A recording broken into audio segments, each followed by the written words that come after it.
તો શું કહે છે તમારું ગુજરાત ખેડૂત હવામાન નોંધમાં આજના તાજા સમાચાર જોઈએ સાંજના બુધવારના તારીખ 5 જૂનના તો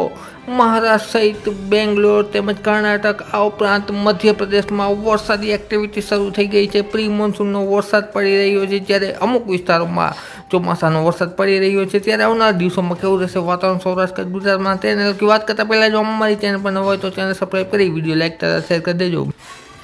મિત્રો તારીખ 8ના તાજા હવામાન સમાચાર જોઈએ તો ખાસ કરીને અમરેલી આ ઉપરાંત જસદણ, ગોંડલ તેમજ જૂનાગઢ, મહુવા, ઉના તેમજ વેરાવળ સાથે સાથે ભાવનગરના વિસ્તારોમાં આ સાથે સાથે દક્ષિણ ગુજરાતમાં પણ વરસાદની એક્ટિવિટી શરૂ થઈ જશે, જેમાં મહારાષ્ટ્રમાં છે એ પૂરજોશમાં વરસાદ પડશે અને ઘણા વિસ્તારોમાં ભારે વરસાદ જોવા મળશે। મિત્રો અરબ સાગરમાં એક મજબૂત સિસ્ટમ બની રહી છે, જેના હિસાબે આ પ્રકારનું વાતાવરણ છે એ સર્જાયું છે। ત્યારે 9ની વાત કરીએ, 9 તારીખના રોજ ઘણા બધા વિસ્તારમાં સૌરાષ્ટ્રમાં જેમાં જૂનાગઢ આ ઉપરાંત અમરેલી, ભાવનગર, મહુવા, ઉના, જેસર આ ઉપરાંત જોઈએ તો ગીર વિસ્તારમાં સાથે સાથે સુરેન્દ્રનગરમાં અને કચ્છના અમુક વિસ્તારમાં અને ઉત્તર ગુજરાતના વિસ્તારો પણ વાદળછાયું વાતાવરણ જોવા મળી શકે છે અને અમુક વિસ્તારોમાં ગાજવીજ સાથે વરસાદ પડી શકે છે। મિત્રો છૂટાછવાયા વિસ્તારમાં વરસાદ પડશે, જો કે બહુ ભારે વરસાદ નહીં પડે, કારણ કે સિસ્ટમ છે એ અરબ સાગરમાં છે અને એના ભેજવાળા પવનોના હિસાબે છે એ વરસાદની એક્ટિવિટી જોવા મળશે। ત્યારબાદ આપણે વાત કરીશું 10 તારીખના રોજ છે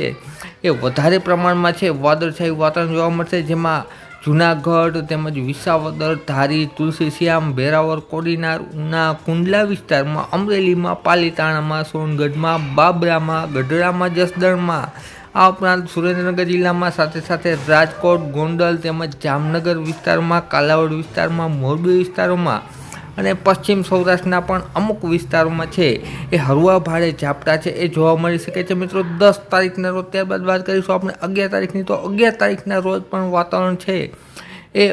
સારું જોવા મળશે, ખાસ કરીને પ્રી મોન્સૂનને લગતું, જેમાં પોરબંદર આ ઉપરાંત ભાણવડ, જૂનાગઢ, ગોંડલ તેમજ જામજોધપુર, જામનગર, ચોટીલા, જસદણ, ગોટલ, કોટડા સાંગડી તેમજ ગઢડા, અમરેલી, ભાવનગરમાં આ ઉપરાંત જોઈએ તો ખાસ કરીને ગીર વિસ્તારના વિસાવદર, બગસરા, ધારી તેમજ તલાળા તેમજ સાસણમાં, તુલસીશ્યામમાં, રાજુલામાં, દરિયાકાંઠાના વિસ્તારોમાં પણ છે એ વાદળછાયું વાતાવરણના સાથે સાથે છે એ હળવા ભારે ઝાપટા જોવા મળશે। મિત્રો ગાજવીજ સાથે અને દક્ષિણ ગુજરાતમાં છે એ તારીખ 7થી સુરત, વલસાડ, નવસારી, વાપી, રાજપીપળા તેમજ વ્યારા, આમોદ, વડોદરામાં, નડિયાદમાં, ગોધરામાં તેમજ લુણાવાડામાં છે એ હળવા ભારે ઝાપટા છે એ જોવા મળશે તારીખ 11 સુધી। મિત્રો 6 તારીખથી લઈ અને 11 તારીખ સુધી પ્રી મોન્સૂન એક્ટિવિટી છે એ પૂરજોશમાં જોવા મળશે સૌરાષ્ટ્ર ગુજરાતમાં, જેમાં છૂટાછવાયા વિસ્તારોમાં છે એ ગાજવીજ સાથે વરસાદ પડી શકે છે। મિત્રો આ ઉપરાંત છે